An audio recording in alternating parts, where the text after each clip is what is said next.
Hi, everybody. Welcome to my talk. So today we're going to be talking about Meshtastic. But before we kind of begin, I'm just going to give just a little bit more overview. As we said, I'm the Associate Director of Support at Crunchy Data. How many people have seen my talks before? Just show of hands. Great, thanks for coming back. In prior years, I've given talks on a variety of subjects. I have a lot of hobbyist interests in Internet of Things, big data, software-defined radio, ham radio, things like that. Prior talks, last year I gave a talk on Home Assistant, which briefly touched on ESP32 devices. So this is kind of tangential to that. You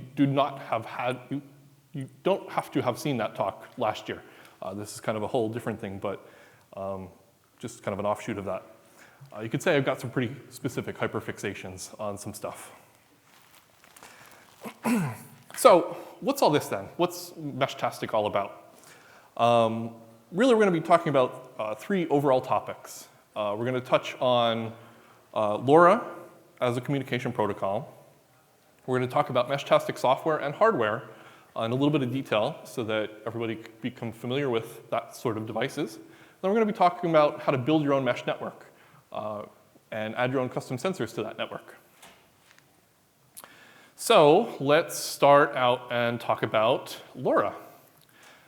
So LoRa is kind of an acronym, I guess, for long-range communications.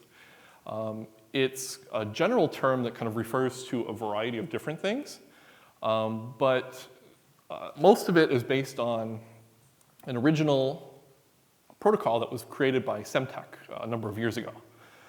Most of the LoRa communications use license-free, meaning you don't need a ham radio license, license-free communication protocols.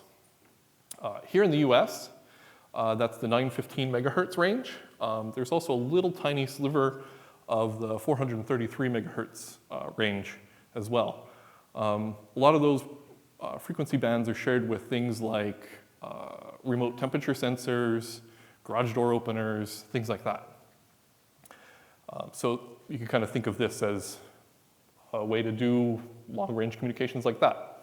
LoRa specializes in doing, obviously long-range stuff, and it could very easily attain 6+ mile range. So Meshtastic is yet another version of that protocol.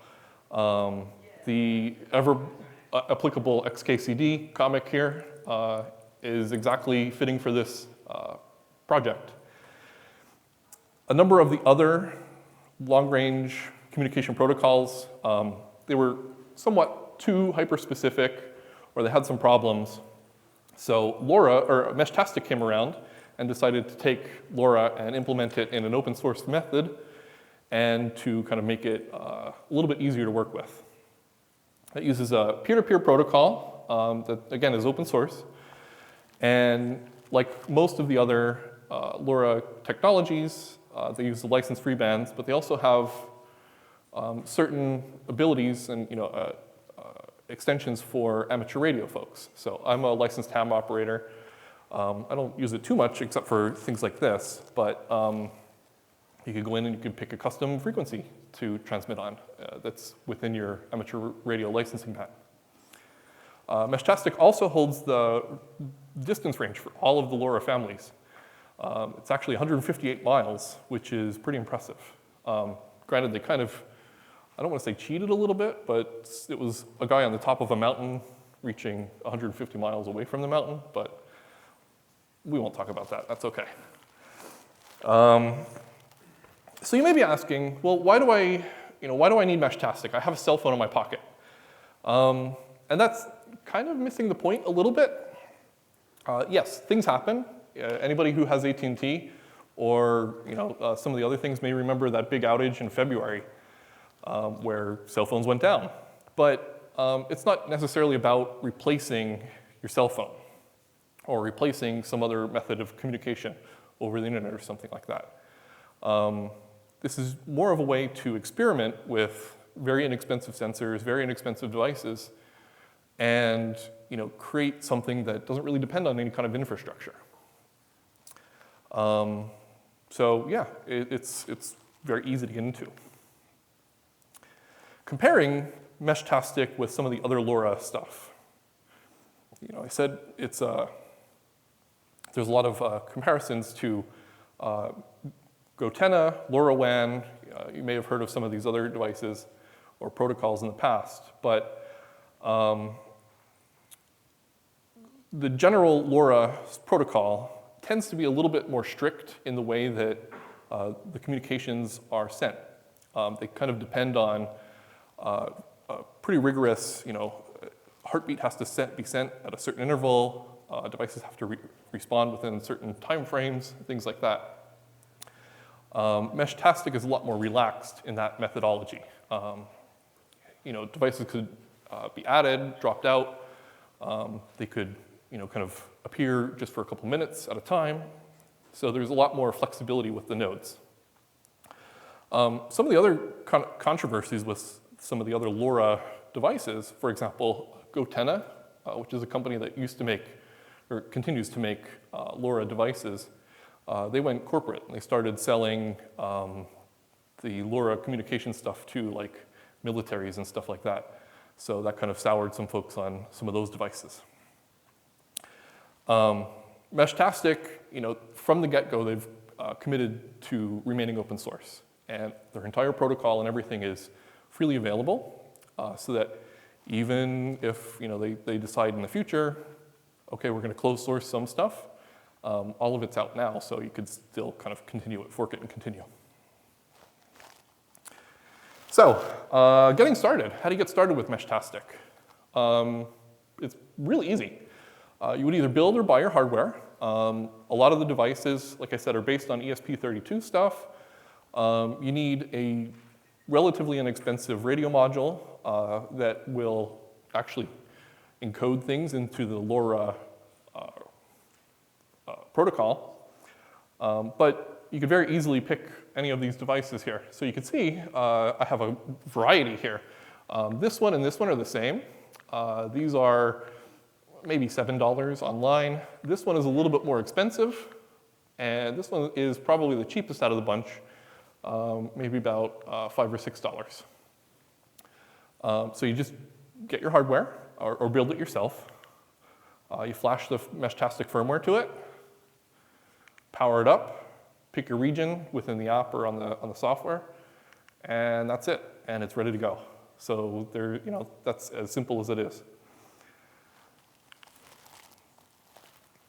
So, like I said, there's a pretty wide variety of the different types of hardware. You can build your own, of course, but there's a number of different devices that are available. Most of them are based on ESP32 devices, which are very inexpensive. However, they are pretty power hungry since they also have the ability to connect to Wi-Fi and Bluetooth and things like that. A lot of the more recent devices have kind of transitioned to the NRF52, which is, I think, Nordic Semiconductor. I forget off the top of my head, but these are significantly lower power. They're using a Meshtastic node that's based on the NRF52. Is super ideal for like solar panel deployment. Get a little tiny, $5 solar panel, or hack one from a little solar light, throw it outside, and away you go. So they're very low power, a lot easier to manage. Some of the newest ones are based on the Raspberry Pi RP2040. They're ARM-based, so they're a little bit more energy consumptive than even the ESP32 stuff, but it allows for some pretty cool stuff, like you could have power over Ethernet and things like that. So if you want to put a Meshtastic node in a data center or something like that, you could do that. Some of the devices that you can buy very easily off from various companies, they'll either have or lack certain features. So hopping back here, you could see like this one, for example, this larger one in the back, that one has GPS on the board, right out of the box, but all of these other ones do not. And this one is band specific, this one is not. So there's a lot of extra features that you might find in something out of the box. That doesn't mean to say that you can't add it after the fact, but if you're looking for something just to kind of, I want to get it, plug it in and go, that's something to look out for.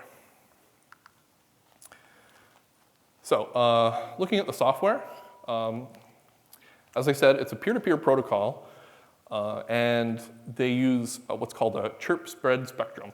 And we'll actually look at what that signal looks like here in a little bit, I hope. But the gist is that they set things up, and as part of the firmware, they pre-provision your devices with a number of modem presets. These modem presets allow you to very easily check or configure your device for a variety of distances or use cases. They also allow multiple channels for communication. Right out of the box, they all have a default channel that's kind of shared with the modem preset that you're using. You can also add your own channels to do whatever you want. Those channels can optionally be encrypted depending on how you configure the device. So those modem presets, coming back to that a little bit, like I said, they have a variety for different use cases.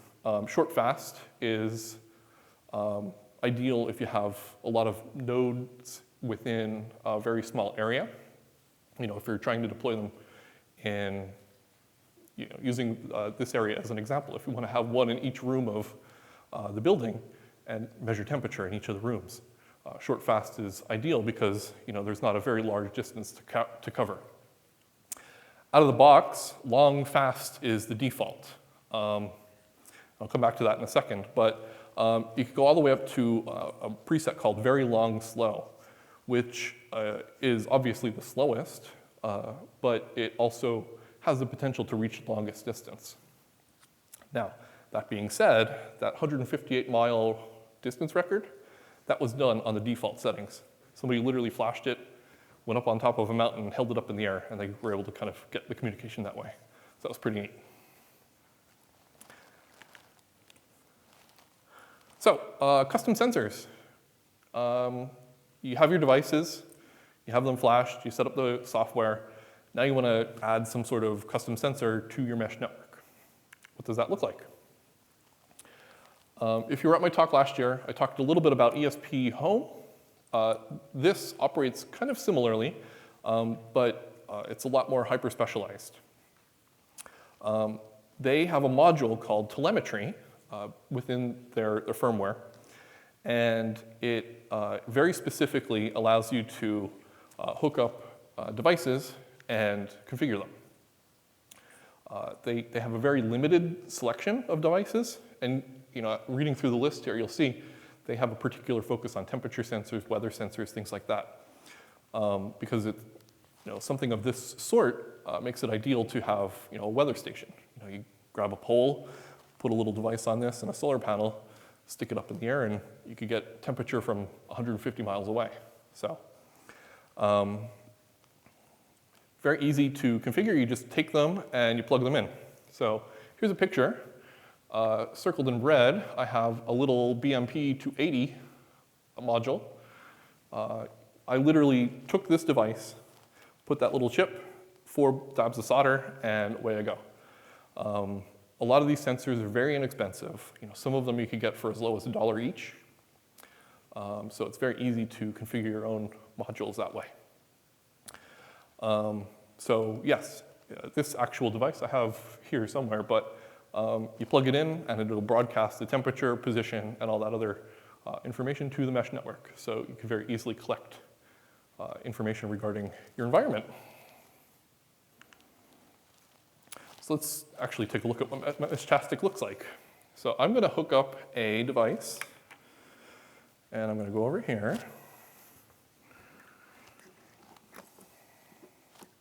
So I have a couple devices. Some weren't actually in the picture. This one is a 3D printed Meshtastic node. You can see it's pretty small. I have a little battery in here and a little stubby antenna. It's very cute, very small. Here's another one that you might find.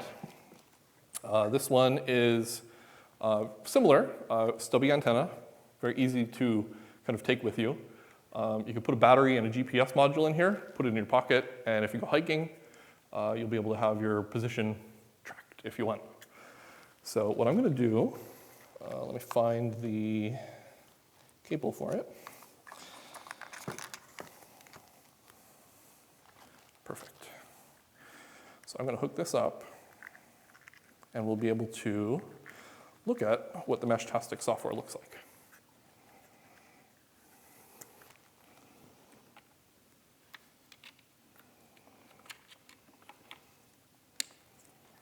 All right.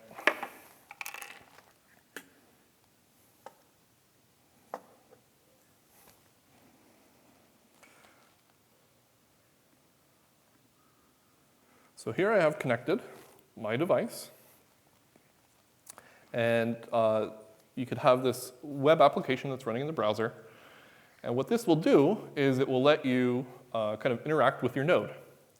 The nodes don't necessarily need to be connected all the time. You don't have to physically be connected to your node. They'll run in the background, and then when you connect to it, it'll kind of show what has been happening in the background. So I had this on a little bit during the morning, kind of collecting some information of the area. And we could actually see there are a number of different nodes. I don't even know who some of these people are. There's somebody out in York who's running a Meshtastic node, and somehow it just picked it up, and I'm able to see it.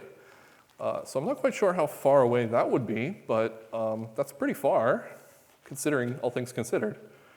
So you could send messages to all of those nodes. Here's a list of all the different nodes in the network.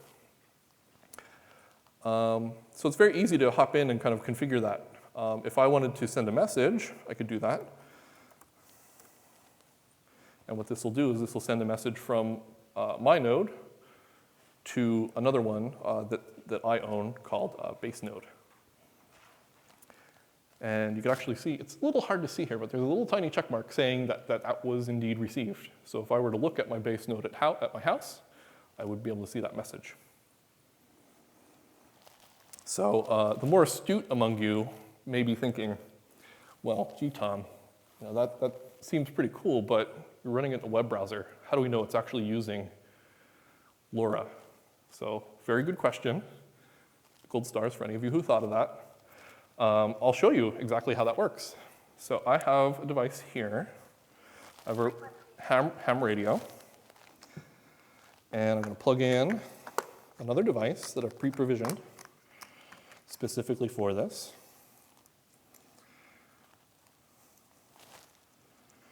And with this, I should be able to show you pretty easily uh-oh, I don't have the right USB connector, USB mini. Whoops, okay. Well, I'll use this one instead. I'll be able to show you very easily that you can connect and see this.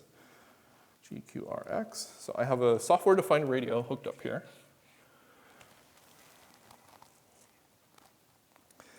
And what I'm going to do is I'm going to change frequencies here, 915. And if I come back here and I send another message, I put it on the side.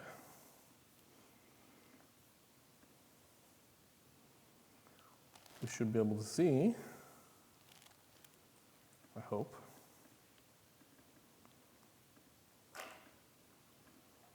the signals being sent. Oh my goodness. Let's find it.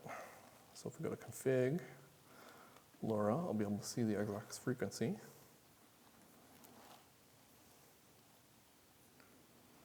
$915, okay.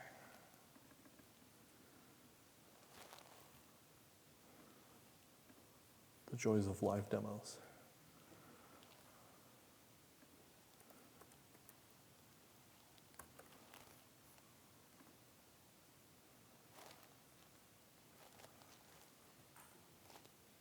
Oh my goodness. Well, that's slightly embarrassing, but I will be happy to demo that after the talk. I will be out in the lobby and I will be able to show that.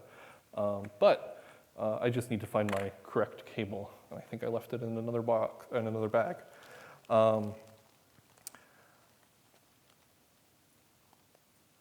So yes.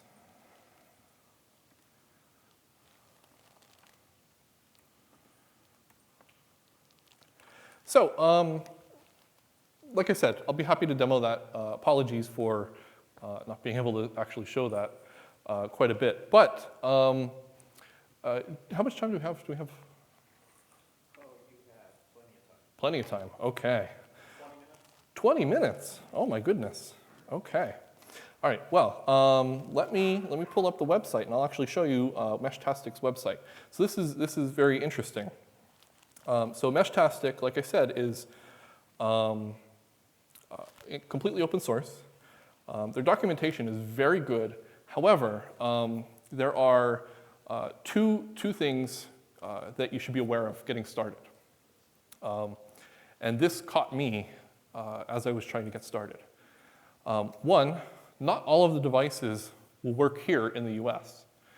You have to be aware that when you're buying Meshtastic nodes, a lot of these Meshtastic nodes are kind of targeted for specific areas. You could buy devices that work in European Union, but they won't work here. You could buy devices that'll work in Japan, they won't work here, even though the frequency areas might overlap. So when you're actually buying the hardware, they have a list of supported hardware and devices which you can look for. And there's a pretty good variety, like I said, of pre-built devices. A lot of them come in different form factors. For example, you have something called like the rack whiz block, which is intended to be used in kind of like a pre-built enclosure, or you know, if you're going to use it as part of another project. So you could take this module, add it into some other devices or some other sensors or things like that that are controlling things, and it allows you to kind of add LoRa to those devices. LilyGo T-beam is another example. That's one of them that I have here. Here's an example of this. Here's the one with the temperature sensor. What's really cool about them is they come pre-populated with an 18650, which is a type of lithium polymer battery, an 18650 battery slot. So you could literally just take this out of the box, put a battery in, hook up your antenna, and away you go. And that's what's really cool about these. They have GPS right out of the box. If you want to add your temperature sensor, it's literally 4 little dabs of solder, and away you go. The next device I'm going to talk about is practically unobtainium. They've been very popular with a lot of amateur radio folks. It's called the LilyGo T-Echo. This is a complete 100% ready to go out of the box device that includes GPS, e-ink display, and a number of other extra really cool features that allow you to use it for, if you're hiking or traveling someplace and you want to use this to kind of help people keep track of your position. That's what one of these are available for. But they're very hard to find. They sell out like almost instantly. The most common ones, which you'll see here, are the LilyGo T-LoRa devices. They're very, very inexpensive. That's this one here. You can see they're very, very tiny. Very easy to configure, but they don't have very much with them out of the box. Like I said, it's literally just the LoRa chip and a screen and a USB port with a little battery hookup. So you could use those devices very easily to make your own sensors. You get these very cheap. I have one that I threw out in my shed in my backyard, and it measures the temperature in my shed to make sure it doesn't get too hot out there. There are other devices, such as the T-Deck. Let's see if there's a picture here. This one is bringing back the BlackBerry style stuff. So this one is essentially one of these, but with a keyboard added and a bigger screen. As I mentioned, you could send a lot of text messages between all these nodes. The TDEC allows you to kind of do it all on the same device. So you don't have to tether your phone to the device to send those messages. You could just kind of do it all in one. If you want to pretend you're in the future and using an Apple Watch, they have something called the T-Watch, which is also another similar form factor. Nothing's preventing you from making your own like these. They just kind of offer them as pre-built form factors using existing parts. So it's pretty neat. LoRa 32 stuff based on Heltec devices. These are really neat. They're very popular. If anyone is interested, I'll actually be happy to part with one. That's what these are. They're very small. These aren't region specific, and that's why they're pretty popular. So you could get this particular device in that form factor, and you don't have to worry about, oh, did I get the wrong one? Will this only work in the European Union? So on and so forth. So they're very easy to get, and you could add in extra peripherals. Like I said, so these don't come with GPS modules, but it's very easy to add your own. I think it's 5 wires instead of the 4, but they come pre-populated with the little holes, little solder vias. So you just take a couple tiny pieces of wire, 1, 2, 3, 4, 5, hook them up to your GPS module, and away you go. And you have a pretty compact unit that will work very pocketable. Here's a really good utility. Their documentation is very comprehensive, like I said. They actually talk about, if you're interested in using one of these low-power devices with solar panels to kind of give them energy during the day, they actually talk specifically in very excruciating detail how to actually calculate how much energy your devices will use. They can't give you a specific amount because you might have 1 sensor, you might have 2 sensors, you might only get a little bit of sun during the day. So that calculation varies quite a bit, but yeah, they go into very excruciating detail if you're interested in kind of building this in. I've seen a number of modules where someone has taken those solar-powered lights, like you see on a sidewalk, or that they'll use to illuminate like a flag or something like that. They actually took the light out, put one of these modules in, used the existing batteries and everything that are in there, and it's kind of like a stealth mesh node. And they just have it sitting out in their yard, and it'll report temperature in their yard and all that other information. So it's very easy. I've seen those solar panel lights. You can get them from Harbor Freight or something like that for $1.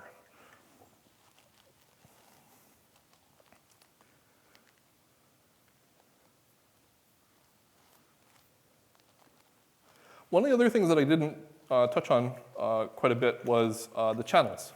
Like I said, you could have up to 8 channels with your Meshtastic nodes.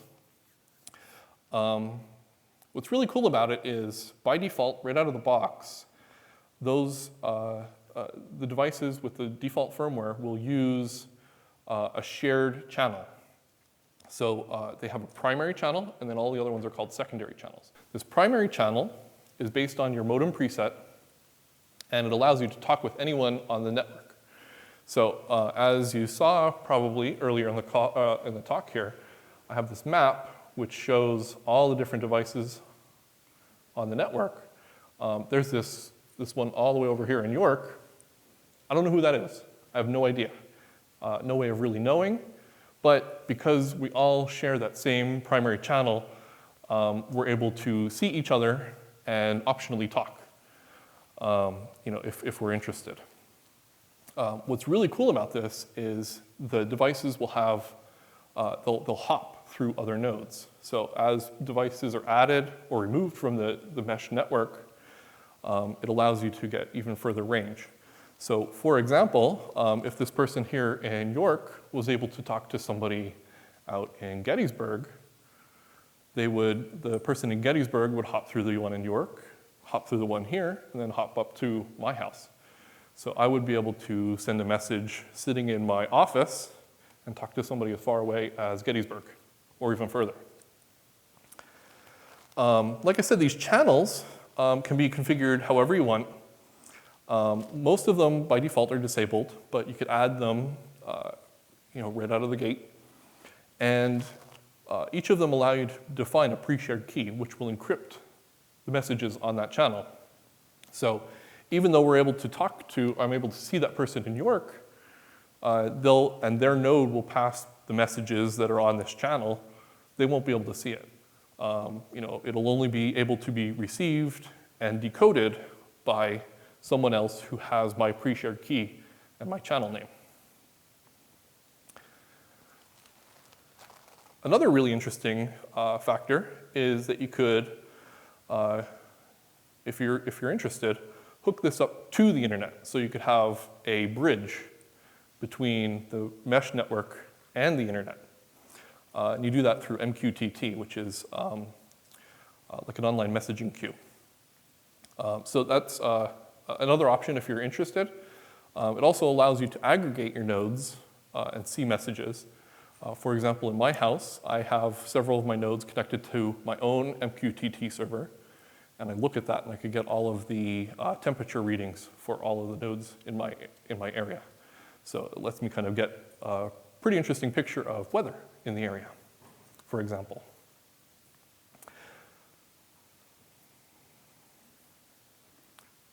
Like 2 minutes. Okay. So wrapping up here a little bit, kind of in summary, the key takeaways, if you're interested, there's a lot with Meshtastic that I wasn't able to cover here.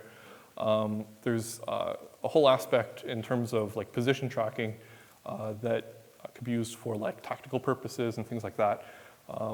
Positioning reports for vehicles and stuff like that. Completely outside of the scope of today's talk, but I'm happy to discuss in the hallway if you're interested. But at a high level, Meshtastic is a really cool way to have long-range text communication. There's a ton of different tools and applications that you could do for Meshtastic that aren't typically available or possible with some of the other LoRa protocols. It's completely infrastructure-less, so it doesn't depend on any sort of network. As long as you have a node and it could talk to another node, that's the only infrastructure you need. And if you're on AT&T and your cell phone signal goes out because BGP or DNS or whatever it was, it's a way to ensure that communications will just work. So if you have friends and loved ones that are not too far away, you could have mesh networks to communicate with them. Any questions? Bandwidth. Is it possible to send like low resolution images and stuff like that? That's a good question. So in terms of bandwidth, they're looking at ways of using the short fast method to do things like voice and pictures and stuff like that, but it's very, very, very experimental at this point. The bandwidth is not quite there to allow that sort of data transfer. So I've got 2 questions. One is, what's the longest that you've had a device that's been able to be, or predictably what's a normal usage time of a battery with one of these devices? And then the second question is, are there devices where if we're impacted by like an EMP or nuclear war, that these would be able to possibly be shielded from the radiation and still work after that? Very good questions. So the first one was kind of battery lifetime, and that varies. In my tests with very simple sensors, I've been able to get generally about 2 or 3 days before a standard 18650 battery is drained. But I'm also using the ESP32 devices, which are a little bit more high power, things like that. I haven't really optimized for battery time. In terms of like hardiness for like end of the world scenarios, that's pretty difficult to say. You'd have to have that like shielded out of the gate before a nuclear war happens or something like that. But it's potential. Yeah, I mean, it's certainly something that you could kind of break out afterwards to use. Other questions? You got the map, and you're showing the other node in York. Yes. Is that a straight shot, or is it jumping through nodes that you don't see? That is a very good question, and I could show you how to do that. So this node here is called CalNet Mobile, and what I'll do here is I'll go to this, and there's a way you could request. They recently changed the web app and made it a little bit tricky to do things. But you could actually go in, if you have the phone, if I hook up with my phone, you could actually say, give me a trace route. And it'll tell you exactly where, how it's going through. So if it's jumping through certain nodes or if it's a direct connection, you'll be able to kind of see that. You mentioned that some devices don't work in all regions, even if they would use the same frequency. Yes. Is that like a hardware enforced or a firmware enforced region lock? Or? Not necessarily. It's basically down to the LoRa chip itself. So the LoRa chip is specifically made to work in that region with those sort of power requirements and things like that. So for example, EU has some very specific, very strict requirements for how much you could broadcast in a certain period of time. And those chips are kind of the hardware enforcement for that. Yeah? Out of the box, when you first fire up a device, is the public channel active and you're essentially, that device is a node for other devices? Yes. Yeah, so the question was out of the box, public channel active and connecting to the other devices. And yes, that's how it is right out of the gate. You can change that primary channel to a private one so that you're not talking to others right out of the gate. But kind of the design is to make it as simple as possible to kind of provision those so you get it right out of the gate. So it's allowing other nodes to repeat from the newly inserted node and activate. Correct. Yeah, even if you can't decode it, you will receive it and resend it. That BlackBerry-looking device. Yes. How practical would that be for kids, right? For a phone that's not a phone, Yeah. They can text, but they can't really do much. It looks interesting, but is it practical? And can you do something like they can, it'll communicate back to home where it'll connect to and actually send an SMS or whatever message, so they can text their grandparents. Just interesting stuff like that.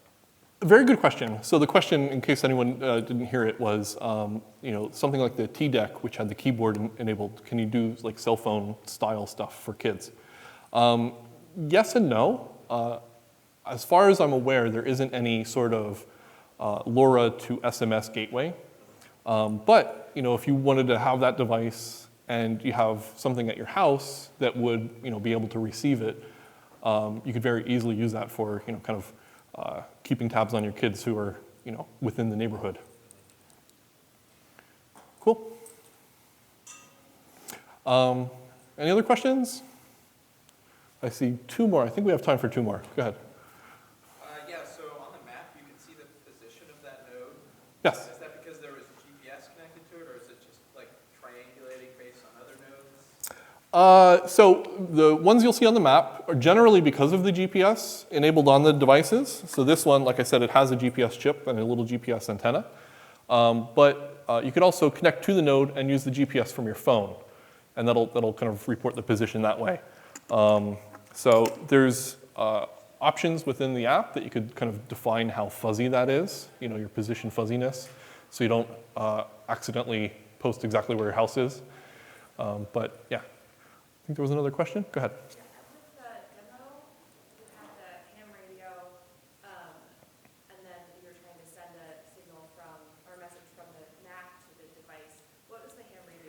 to also listen into the signal. Here, okay. Yeah.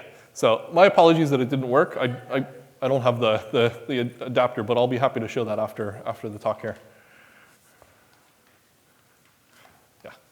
How does like congestion control work? Like, will it just drop packets like if there's like there's hearing a bunch of these, get like overwhelmed and just start dropping stuff? That's a very good question. So congestion within the network. So what I didn't really touch on too much was that within those channels, long fast, short fast, things like that, there's a little bit of variability that the devices could transmit on. So within that channel, you have sub-channels that the devices will kind of chatter on.